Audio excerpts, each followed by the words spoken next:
Chapitre 31. En allant vers Césarée de Philippe, la plaine côtoie le Jourdain avant qu'il se jette dans le lac de Méron, une belle plaine sur laquelle de jour en jour croissent plus luxuriantes les céréales et fleurissent les arbres à fruits. Les collines, au-delà desquelles se trouve Cédès, sont maintenant derrière des pèlerins qui, transis de froid, cheminent vivement aux premières lumières du jour en jetant un œil d'envie sur le soleil qui s'élève et en le cherchant dès que ses rayons touchent les prés et caressent les frondaisons. Ils doivent avoir dormi à la belle étoile ou au mieux dans un paillet, car les vêtements sont froissés et conservent des brins de paille et des feuilles sèches qu'ils enlèvent à mesure qu'ils les découvrent à la lumière plus forte. Le fleuve s'annonce par son bruissement qui paraît puissant dans le silence matinal de la campagne et par une rangée serrée d'arbres aux feuilles nouvelles qui tremblent à la brise légère du matin. Mais on ne le découvre pas encore, enseveli comme il l'est dans la plaine plate. Quand ces eaux bleues, grossies de nombreux petits torrents qui descendent des collines à l'ouest, se voient scintillantes dans la verdure nouvelle des rives, on est presque sur le bord.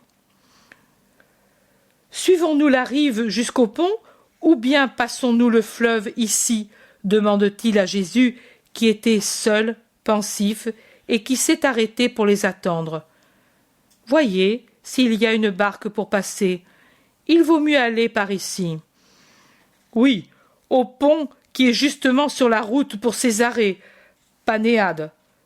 Nous pourrions rencontrer de nouveau quelqu'un envoyé sur nos traces, observe Barthélemy, renfrogné en regardant Judas. Non, ne me regarde pas de travers. Moi, je ne savais pas que l'on devait venir ici, et je n'ai rien dit. Il était facile de deviner que, de ces fêtes, Jésus serait allé aux tombes des rabbis et à Cédès, mais je n'aurais jamais pensé qu'il voudrait pousser jusqu'à la capitale de Philippe. Eux l'ignorent donc, et nous ne les trouverons pas par ma faute ni par leur volonté, à moins d'avoir Belzébuth pour les conduire, dit calme et humble l'Iscariote. Barthélemy réplique: c'est bien, parce qu'avec certaines gens, il faut avoir l'œil et surveiller les paroles, ne pas laisser de traces de nos projets. Il faut faire attention à tout, autrement notre évangélisation se changera en une fuite perpétuelle. Jean et André reviennent.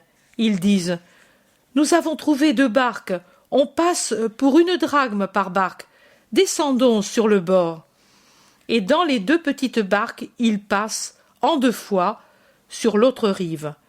La plaine plate et fertile les accueille aussi en cet endroit. Une plaine fertile, mais peu peuplée. Seuls les paysans qui la cultivent y ont leur maison. Comment allons-nous faire pour le pain? Moi, j'ai faim, et ici, il n'y a pas même les épis philistins. De l'herbe et des feuilles et des fleurs. Je ne suis ni une brebis, ni une abeille, murmure Pierre à ses compagnons, qui sourient de sa remarque. Jude Thaddée se retourne. Il était un peu en avant, et il dit: nous achèterons du pain au premier village. Jacques de Zébédée termine: pourvu qu'il ne nous fasse pas fuir. Gardez-vous, vous qui dites de faire attention à tout, de prendre le levain des pharisiens et des sadducéens. Il me semble que vous êtes en train de le faire, sans réfléchir à ce que vous faites de mal. Soyez attentifs, gardez-vous, dit Jésus. Les apôtres se regardent l'un l'autre et chuchotent. Mais que dit-il? Le pain nous a été donné par cette femme du sourd-muet et par l'hôte de Cédès, et il est encore ici, le seul que nous avons, et nous ne savons pas si nous pourrons en trouver à prendre pour notre faim. Pourquoi, donc, dit-il, que nous achetons aux pharisiens et aux sadducéens du pain avec leur levain? Peut-être ne veut-il pas qu'on achète dans ces villages.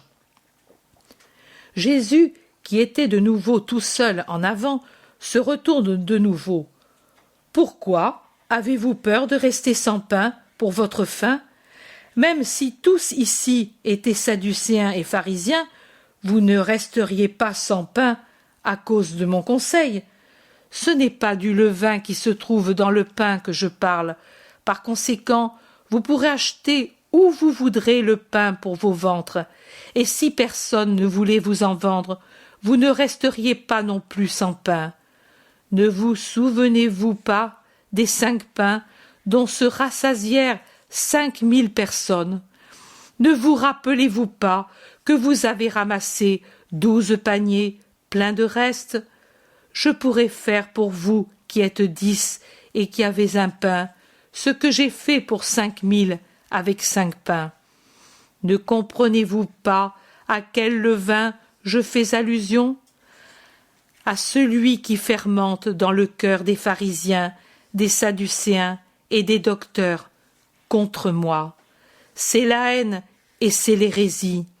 Or vous êtes en train d'aller vers la haine comme s'il était entré en vous une partie du levain pharisaïque. On ne doit pas haïr même celui qui est notre ennemi. N'ouvrez pas même un soupirail à ce qui n'est pas Dieu. Derrière le premier élément en entreraient d'autres contraires à Dieu. Parfois, pour vouloir combattre les ennemis à armes égales, on finit par périr ou être vaincu. Et une fois vaincu, vous pourriez à leur contact absorber leur doctrine. Non, ayez charité et réserve. Vous n'avez pas encore en vous suffisamment pour pouvoir les combattre, ces doctrines, sans en être infectés. Car certains éléments qu'elles ont, vous les avez vous aussi. Et la rancœur à leur égard en est un. Je vous dis encore qu'ils pourraient changer de méthode pour vous séduire et vous enlever à moi, en usant de 1000 gentillesses, en se montrant repentis, désireux de faire la paix. Vous ne devez pas les fuir, mais quand ils chercheront à vous donner leur doctrine, sachez ne pas les accueillir. Voilà ce qu'est le levain dont je parle, l'animosité qui est contraire à l'amour et les fausses doctrines. Je vous le dis, soyez prudents. Thomas demande, ce signe que les pharisiens demandaient hier, c'était du levain, maître? C'était du levain et du poison. Tu as bien fait de ne pas le leur donner. Mais je le leur donnerai un jour. Quand? Quand? Demande-t-il curieux. Un jour. Pierre, désireux de savoir, demande. Et quel signe est-ce? Tu ne le dis pas même à nous, tes apôtres, pour qu'on puisse le reconnaître tout de suite? Vous ne devriez pas avoir besoin d'un signe. Jacques de Zébédée dit vivement. Oh, ce n'est pas pour pouvoir croire en toi. Nous ne sommes pas des gens à avoir de nombreuses pensées, nous. Nous en avons une seule, t'aimer.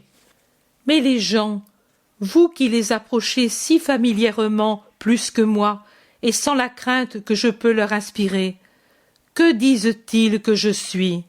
Et comment définissent-ils le Fils de l'homme? Certains disent que tu es Jésus, c'est-à-dire le Christ, et ce sont les meilleurs. D'autres t'appellent prophète, d'autres seulement rabbi, et d'autres, tu le sais, te disent fou et possédé. Quelques-uns pourtant se servent pour toi du nom que tu te donnes, et ils t'appellent Fils de l'homme. Barthélemy dit, et certains aussi disent que cela ne peut être parce que le Fils de l'homme, c'est une chose bien différente, et cela n'est pas toujours négation, car au fond, ils admettent que tu es plus que Fils de l'homme, tu es le Fils de Dieu. D'autres, au contraire, disent que tu n'es même pas le Fils de l'homme, mais un pauvre homme que Satan agite ou que bouleverse la folie. Tu vois que les opinions sont nombreuses et toutes différentes. Jésus demande, mais pour les gens, qu'est-ce donc que le Fils de l'homme? Barthélemy dit encore, c'est un homme où sont toutes les vertus les plus belles de l'homme, un homme qui réunit en lui-même toutes les qualités requises d'intelligence, de sagesse, de grâce, dont nous pensons qu'elles étaient en Adam, et certains, à ces qualités, ajoutent celle de ne pas mourir. Tu sais que déjà circule le bruit que Jean-Baptiste n'est pas mort, mais seulement transporté ailleurs par les anges, et qu'Hérode, pour ne pas se dire vaincu de Dieu, et plus encore Hérodiade, ont tué un serviteur, et après l'avoir décapité, ont présenté comme le cadavre du Baptiste le corps mutilé du serviteur. Les gens racontent tant de choses. Ainsi, plusieurs pensent que le Fils de l'homme est Jérémie, ou bien Élie, ou l'un des prophètes, et même le Baptiste en personne, en qui était grâce et sagesse, et qui se disait le précurseur du Christ. Le Christ, loin de Dieu. Le Fils de l'homme, un grand homme né de l'homme. Un grand nombre ne peut admettre ou ne veut pas admettre que Dieu ait pu envoyer son Fils sur la terre. Tu l'as dit hier, ne croiront que ceux qui sont convaincus de l'infinie bonté de Dieu. Israël croit davantage dans la rigueur de Dieu que dans sa bonté. Le zélote confirme. Oui, en effet, ils se sentent si indignes qu'ils jugent impossible que Dieu soit assez bon pour envoyer son Verbe pour les sauver. Ce qui fait obstacle à leur croyance, c'est la dégradation de leurs âmes. Et il ajoute « Tu dis que tu es le Fils de Dieu et de l'homme. En effet, en toi se trouve toute grâce et toute sagesse comme homme. Et je crois réellement que quelqu'un qui serait né d'Adam en état de grâce t'aurait ressemblé pour la beauté, l'intelligence et toute autre qualité. Et en toi brille Dieu pour la puissance. Mais qui peut le croire de ceux qui se croient Dieu et qui mesurent Dieu sur eux-mêmes dans leur orgueil démesuré? Eux, les cruels, les haineux, les rapaces, les impurs, ils ne peuvent certainement pas penser que Dieu ait poussé sa douceur jusqu'à se donner lui-même pour les racheter. Son amour pour les sauver, sa générosité pour se livrer à l'homme, sa pureté pour se sacrifier parmi nous. Ils ne le peuvent pas, eux qui sont si impitoyables et pointilleux pour rechercher et punir les fautes. Et vous, qui dites-vous que je suis? Dites-le vraiment d'après votre jugement, sans tenir compte de mes paroles et de celles d'autrui. Si vous étiez obligé de me juger, qui diriez-vous que je suis? Tu es le Christ, le Fils du Dieu vivant, s'écrie Pierre en s'agenouillant, les bras tendus en haut, vers Jésus, qui le regarde avec un visage tout lumineux et qui se penche afin de le relever pour l'embrasser en disant « Tu es bienheureux, ô Simon, fils de Jonas, car ce n'est pas la chair ni le sang qui te l'ont révélé, mais mon Père qui est dans les cieux. Dès le premier jour que tu es venu vers moi, tu t'es posé cette question, et parce que tu étais simple et honnête, tu as su comprendre et accepter la réponse qui te venait du ciel. Tu n'avais pas vu les manifestations surnaturelles comme ton frère et Jean et Jacques. Tu ne connaissais pas ma sainteté de fils, d'ouvrier, de citoyen, comme Jude et Jacques, mes frères. Tu n'as pas profité d'un miracle, et tu ne m'as pas vu en accomplir, et je ne t'ai pas donné de signe de ma puissance comme je l'ai fait et comme l'ont vu Philippe, Nathanaël, Simon le Cananéen, Thomas, Judas. Tu n'as pas été subjugué par ma volonté comme Matthieu le publicain. Et pourtant, tu t'es écrié « Il est le Christ ». Dès la première heure que tu m'as vu, tu as cru, et jamais ta foi n'a été ébranlée. C'est pour cela que je t'ai appelé Céphas, et pour cela, c'est sur toi, Pierre, que j'édifierai mon Église, et les puissances de l'enfer ne prévaudront pas contre elle.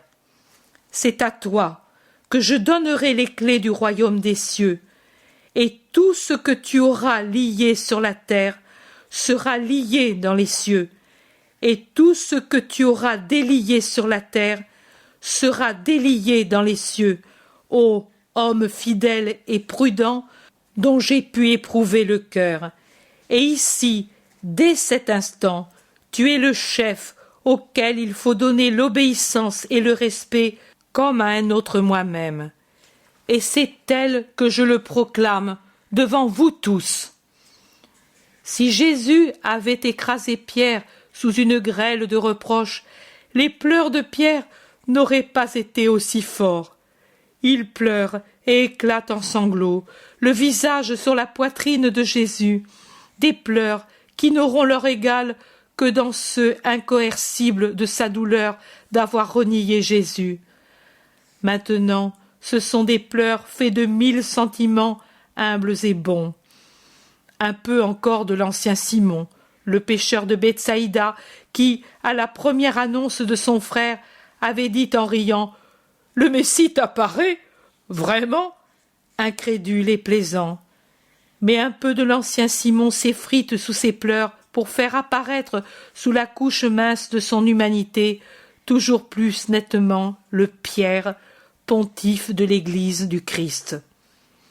Quand il lève son visage timide, confus, il ne sait faire qu'un geste pour dire tout, pour promettre tout, pour se donner tout entier à son nouveau ministère, celui de jeter ses bras courts et musclés au cou de Jésus et de l'obliger à se pencher pour l'embrasser, en mêlant ses cheveux et sa barbe un peu hérissés et grisonnants aux cheveux et à la barbe soyeuse et dorée de Jésus, le regardant ensuite d'un regard adorant, affectueux, suppliant de ses yeux un peu bovins, luisants et rougis par les larmes qu'il a versées, en tenant dans ses mains calleuses, larges, épaisses, le visage ascétique du maître penché sur le sien, comme si c'était un vase d'où coulait une liqueur vivifiante.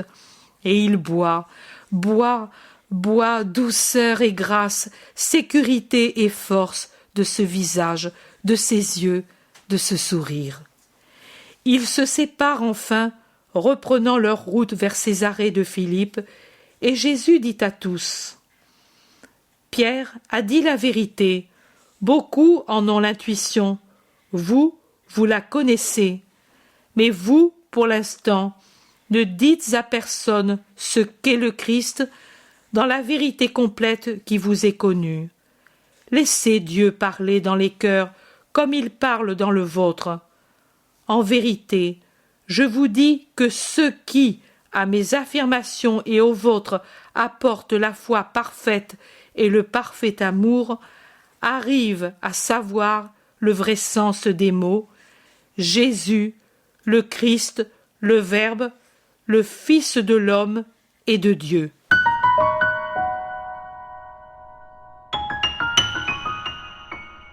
L'intérêt pour les écrits de Maria Valtorta ne cesse de grandir.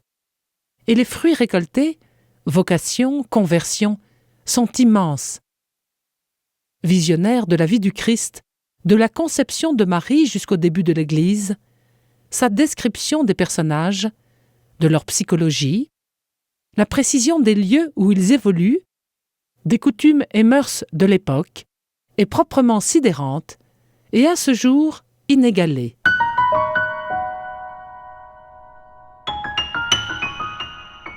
www.associationmariavaltorta.fr